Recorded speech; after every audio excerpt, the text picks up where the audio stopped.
دیکھیے یہ سب سنت چیزیں ہیں، اگر ہم یہ سب چیزیں کریں گے تو آخرت کے فائدے تو ہوں گے ہی ہوں گے، لیکن دنیا میں بھی بہت سارے فائدے ہوتے ہیں، ہم بہت ساری بیماریوں سے بچتے ہیں۔ صحابہ اکرام جو ہے نا بیمار نہیں ہوتے تھے جلدی، ٹھیک ہے، اور وہ کئی دن بھوکے رہ کے جنگ لڑ لیتے تھے، اور ہم تو اگر روزہ رکھتے ہیں تو ہمارے نارمل کام بھی ہم نہیں کر پاتے، کیونکہ ہماری لائف جو ہے سنت سے کافی دور ہو گئی۔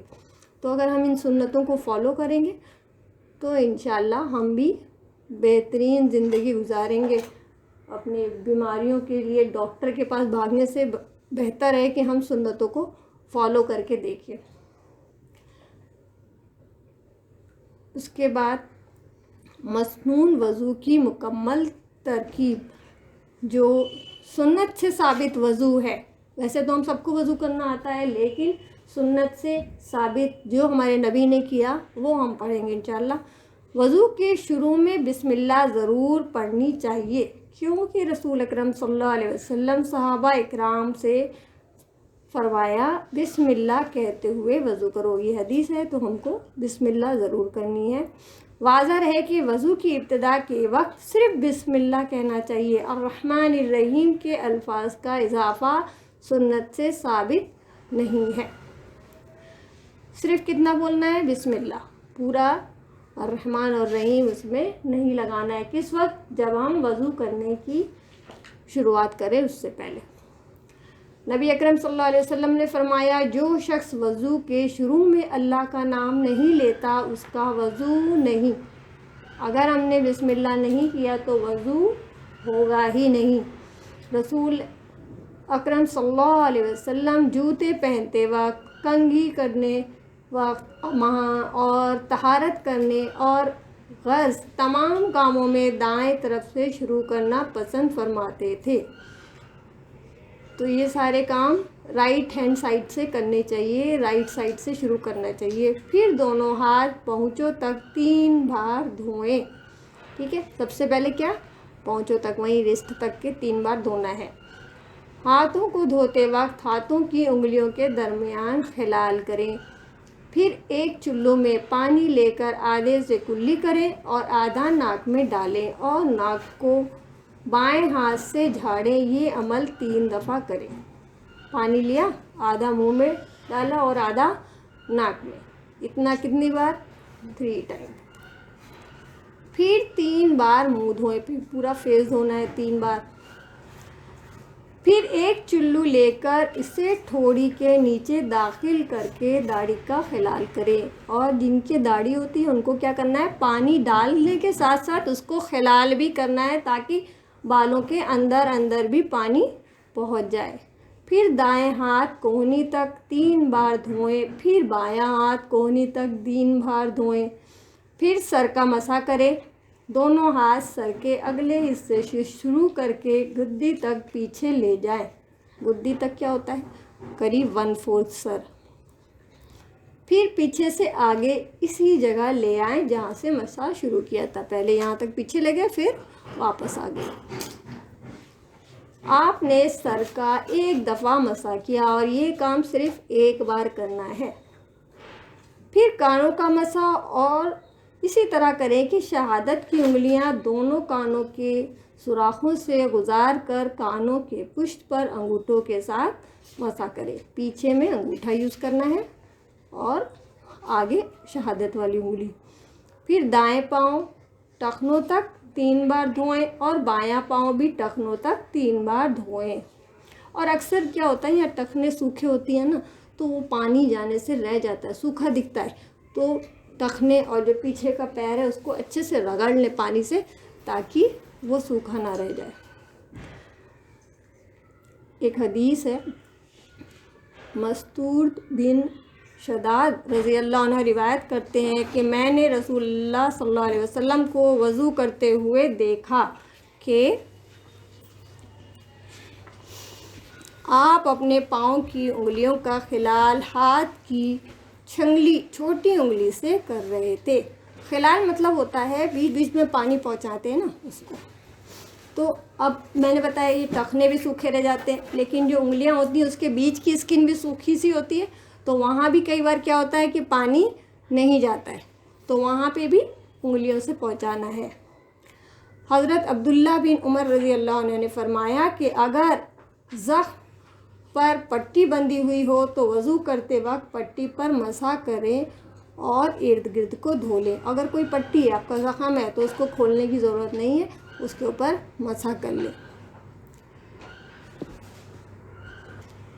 دیکھیے کچھ آپ لوگ پہلے جو وضو کرتے تھے اس میں آپ کلی کرنے کے لیے الگ پانی لیتے تھے اور ناک میں ڈالنے کے لیے الگ پانی لیتے، لیکن اسے امام ابو داؤد حدیث نمبر 139، امام نوری اور حافظ ابن حجر نے ضعیف کہا ہے کہ وہ ضعیف حدیث ہے۔ ٹھیک ہے، رسول اللہ صلی اللہ علیہ وسلم نے فرمایا کانوں کا تعلق سر سے ہے، یعنی اس کا مطلب یہ ہے کہ کانوں کے لیے نئے پانی کی ضرورت نہیں ہے۔ کانوں کو مسح کے لیے پانی لینے والی روایت حافظ ابن حجر نے شاذ کہا ہے۔ مطلب لوگ کان کی مسح کے لیے الگ سے پانی لیتے، تو وہ بھی ضروری نہیں ہے، کوئی حدیث سے ثابت نہیں ہے، کیونکہ کان جو ہے سر کا حصہ ہے، یہ ہمارے نبی نے فرمایا ہے۔ اب وضو کے بعد کی دعا، رسول اللہ صلی اللہ علیہ وسلم نے فرمایا جو شخص پورا وضو کرے اور پھر کہے، یہ دعا ہے، اشہد ان لا الہ الا اللہ وحدہ لا شریک لہ واشہد ان محمدا عبدہ ورسولہ، میں گواہی دیتا ہوں کہ اللہ کے سوا کوئی معبود برحق نہیں، وہ اکیلا ہے اور اس کا کوئی شریک نہیں ہے، اور میں گواہی دیتا ہوں کہ محمد صلی اللہ علیہ وسلم اللہ کے بندے اور رسول ہے، تو اس کے لیے جنت کے 8 دروازے کھول دیے جاتے ہیں کہ جس سے چاہے وہ داخل ہو۔ تو اس دعا کو پڑھنے کا اتنا زیادہ ثواب ہے، اسی لیے یہ سب لوگ یاد کر لیں، اور یہ یاد ہی ہوگی زیادہ تر لوگوں کو۔ ابو داؤد کی ایک روایت میں ہے کہ اس دعا کو آسمان کی طرف نظر اٹھا کر پڑھنے کا ذکر ہے، مگر یہ روایت صحیح نہیں ہے۔ لوگ آسمان کی طرف اکثر آپ کو دیکھیں گے دعا پڑھتے ہوئے، لیکن یہ روایت صحیح نہیں ہے، اس لیے دعا پڑھنا ضروری ہے۔ وضو کے بعد یہ دعا بھی پڑھ سکتے ہیں، سبحانک اللہم و بحمدک اشہد ان لا الہ الا انت استغفرک و اتوب الیک۔ اے اللہ، تو اپنی تمام تر تعریف کے ساتھ ہر عیب سے پاک ہے، اور میں گواہی دیتا ہوں کہ تیرے سوا کوئی سچا معبود نہیں ہے، میں تجھ سے بخشش مانگتا ہوں اور تیرے حضور توبہ کرتا ہوں۔ اس کے علاوہ بھی کئی دعائیں ہیں جو لوگوں نے خود بنا رکھی ہے، تو ان کو پڑھنے سے اوائڈ کرنا چاہیے۔ رسول اللہ صلی اللہ علیہ وسلم کی سنت سے وضو کے شروع میں بسم اللہ اور بعد میں شہادتین کا پڑھنا ثابت ہے، لیکن بعض لوگ وضو میں ہر عضو دھوتے وقت ایک ایک دعا پڑھتے ہیں، اور وہ دعائیں مروجہ کتب ساز میں پائی جاتی ہیں۔ واضح ہو کہ یہ دعائیں سنت پاک اور صحابہ اکرام کے عمل سے ثابت نہیں ہیں۔ امام نوری رحمۃ اللہ فرماتے ہیں کہ ہر عضو کے لیے مخصوص اذکار کے بارے میں رسول اللہ صلی اللہ علیہ وسلم سے کوئی چیز ثابت نہیں ہے، کہ جیسے ہاتھ دھوتے وقت یہ دعا پڑھو اور پیر دھوتے وقت یہ دعا پڑھو، بعض جگہ پڑھائی جاتی ہیں جو کہ سنت سے ثابت نہیں ہے۔ وضو کے دیگر مسائل، وضو کے اعضاء کا 2 بار اور ایک بار دھونا بھی آیا ہے۔ نبی اکرم صلی اللہ علیہ وسلم اور صحابہ اکرام کا اکثر عمل 3 بار دھونے پر رہا ہے۔ ٹھیک ہے، ابن حزم رحمۃ اللہ فرماتے ہیں کہ سب علماء کا اتفاق ہے کہ اعضاء کو ایک بار دھونا بھی کافی ہے، یعنی ایک بار دھونے سے بھی وضو ہو جائے گا، لیکن سنت سے ثابت کیا ہے؟ 3 بار دھونا۔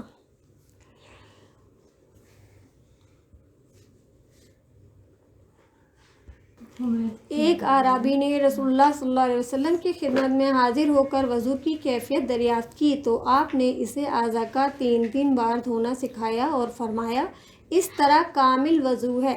پھر جو شخص اس 3 بار دھونے پر زیادہ کرے، پس تحقیق اس نے ترک سنت کی بنا پر برا کیا اور مسنون سے زیادتی کی اور رسول اللہ صلی اللہ علیہ وسلم کی مخالفت کر کے اپنی جان پر ظلم کیا. مطلب 3 بار سے زیادہ دفعہ نہیں دھونا ہے. ٹھیک ہے. کامل وضو، آپ نے ایک حدیث پڑھی ہے نا کہ جو سردی میں بھی کامل وضو کرے تو وہ ثواب کا باعث ہوتا ہے. تو پھر کم سے کم 3 بار دھونے کی کوشش کرنی چاہیے. سردیوں میں جب کہ ٹھنڈ لگ رہی ہوتی ہے، پانی پیارے نبی صلی اللہ علیہ وسلم کے وقت میں کیا تھا کہ پانی کو کوئی گرم تھوڑی کر سکتا تھا. کون چولہا جلائے گا، لکڑیاں جلائے گا پھر گرم کرے گا؟ تو وہ ٹھنڈے پانی سے وہ لوگ وضو کرتے تھے. اور کامل وضو پہ گناہوں کو ختم کرنے والی روایت آئی ہے کہ وہ کون سے عمل ہیں جس سے گناہ جھڑتے ہیں، بہت جلدی ختم ہوتے ہیں. تو اس میں ایک تھا سردی میں کامل وضو. تو کامل وضو مطلب ہر اعضاء کو 3 بار دھونا. اس کے بعد ہے مسنون وضو سے گناہوں کی بخشش. رسول اللہ صلی اللہ علیہ وسلم نے فرمایا، جس وقت بندہ مومن وضو شروع کرتا ہے پھر کلی کرتا ہے تو اس کے منہ کے گناہ نکل کر جھڑ جاتے ہیں. پھر جس وقت ناک جھاڑتا ہے اس کے ناک کے گناہ نکل جاتے ہیں. پھر جس وقت چہرہ دھوتا ہے تو اس کے چہرے سے گناہ نکل جاتے ہیں، یہاں تک کہ اس کی آنکھوں کی پلکوں کے نیچے سے بھی گناہ نکل جاتے ہیں. چہرہ دھوتے وقت گناہ داڑھی کے کناروں سے بھی گرتے ہیں، اور جس وقت وہ ہاتھ دھوتا ہے تو اس کے دونوں ہاتھوں سے گناہ نکل جاتے ہیں، یہاں تک کہ دونوں ہاتھوں کے ناخنوں کے پیچھے سے بھی نکل جاتے ہیں. پھر جس وقت مسح کرتا ہے تو اس کے سر سے گناہ نکل جاتے ہیں، یہاں تک کہ دونوں کانوں سے بھی گناہ نکل جاتے ہیں. پھر جس وقت پاؤں دھوتا ہے تو اس کے دونوں پاؤں سے گناہ نکل جاتے ہیں، یہاں تک کہ دونوں پاؤں کے ناخنوں کے نیچے سے بھی نکل جاتے ہیں. پھر جب اس نے نماز پڑھی، اللہ کی تعریف، ثنا اور بزرگی بیان کی اور اپنا دل اللہ کی یاد کے لیے فارغ کیا تو وہ گناہوں سے اس طرح پاک ہو کر لوٹتا ہے جیسے وہ اس دن پاک تھا جب اسے اس کی ماں نے جنا تھا. دل کو فارغ کرنا مطلب ہمارے دل میں دنیا بھر کے خیال ہر وقت گھومتے رہتے ہیں، لیکن ہم جب وضو کر کے جا نماز پہ کھڑے ہوں نماز کے لیے تو اپنے دل سے ہر پریشانی، ہر فکر، ہر خیال کو پھینک دینا چاہیے پیچھے. جیسے ہی اللہ اکبر کہیں دنیا کو پیچھے کر دیجئے. بالکل اللہ اکبر ایسے ہاتھ اوپر کیا، گئی دنیا پیچھے.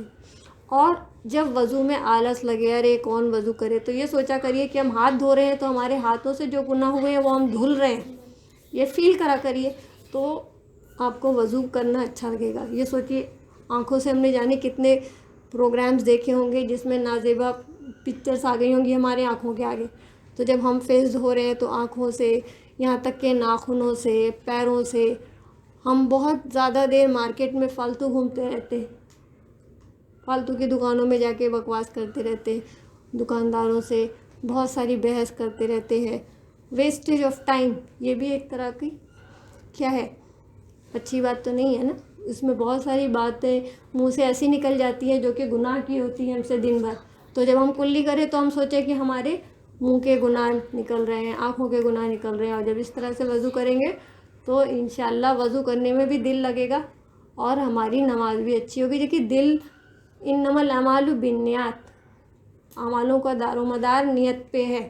اس کا مطلب ہے ہم اگر نیت کریں گے کہ ہاں ہم ہاتھ سے دھو رہے ہیں اپنے گناہ، آنکھوں سے دھو رہے ہیں، کان سے دھو رہے ہیں، سب نکل رہے ہیں تو انشاءاللہ ہم بھی گناہوں سے پاک ہو جائیں گے. اور اگر ایسے ہی بس ایسے ہی کیا اور شروع کر دیا اور جلدی جلدی کر کے کھڑے ہو گئے تو اس میں اتنا فائدہ نہیں ہوگا جتنا کہ کنسنٹریٹ کر کے نماز پڑھنے میں اور وضو کرنے میں ہوگا.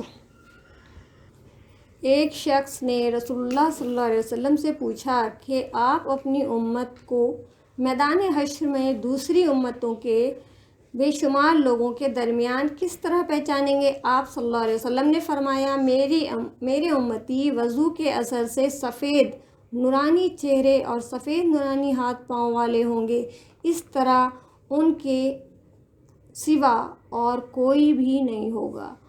جب جو لوگ وضو کرتے ہیں نا اور کثرت سے وضو کرنے کی عادت ڈالی ہے، یہ سوچئے کہ جب ہم حشر کے میدان میں اکٹھا ہوں گے تو ہمارے وہ اعضاء نور سے چمک رہے ہوں گے جو ہم نے وضو میں بار بار صاف کیے ہوں گے.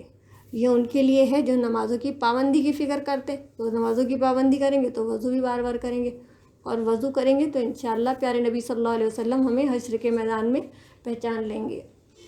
خشک ایڑیوں کو عذاب۔ حضرت عبداللہ بن عمر رضی اللہ عنہ سے روایت ہے کہ ہم رسول اللہ صلی اللہ علیہ وسلم کے ساتھ مکے سے مدینے کی طرف لوٹے، راستہ میں ہمیں پانی ملا، ہم میں سے ایک جماعت نے نماز عصر کے لیے جلد بازی میں وضو کیا، پیچھے سے ہم بھی پہنچ گئے، دیکھا کہ ان کی ایڑیاں خشک تھیں، ان کو پانی نہیں پہنچاتے۔ رسول اللہ صلی اللہ علیہ وسلم نے فرمایا خشک ایڑیوں کے لیے آگ سے خرابی ہے، پس وضو پورا کیا کرو۔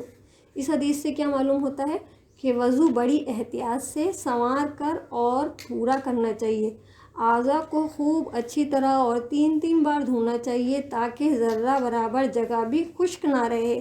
ایک شخص نے وضو کیا اور اپنے قدم پر ناخن کے برابر جگہ خشک چھوڑ دی۔ نبی اکرم صلی اللہ علیہ وسلم نے دیکھا اور کیا فرمایا؟ واپس جا اور اچھی طرح وضو کر۔ دیکھیے، ایک تو نماز، اور جب ہم وضو کے لیے سب اٹھتے ہیں نا تو ہمیں ساری دنیا کی جلدی ہو جاتی ہے، اور گھر میں بیٹھ کے جو ہم موبائل میں لگے ہوں، ٹائم ویسٹ کر رہے ہوں یا بات کر رہا ہوں، تو پھر ہم دیکھتے ہی نہیں کتنا گھنٹوں ویسٹ کر دیتے ہیں۔ لیکن جس وقت کوئی اچھا کام کرتے، جب اچھے وضو پہ اتنی ساری بشارتیں ہمارے نبی نے دی ہیں، تو ہمیں کیا کرنا چاہیے؟ وضو میں وقت دینا چاہیے، نماز میں دل لگانے کی کوشش کرنی چاہیے۔ اور اس سارے وقت میں کیا ہوتا ہے؟ شیطان غالب آ جاتا ہے ہمارے اوپر، ہمیں لگتا ہے ارے جلدی سے وضو کریں، جلدی سے نماز پڑھیں، ٹھیک ہے؟ تو یہ بہترین ٹائم ہے، اس ٹائم کو اچھے سے یوٹیلائز کرنا چاہیے۔ سبحانک اللہم و بحمدک، اشہد ان لا الہ الا انت، استغفرک و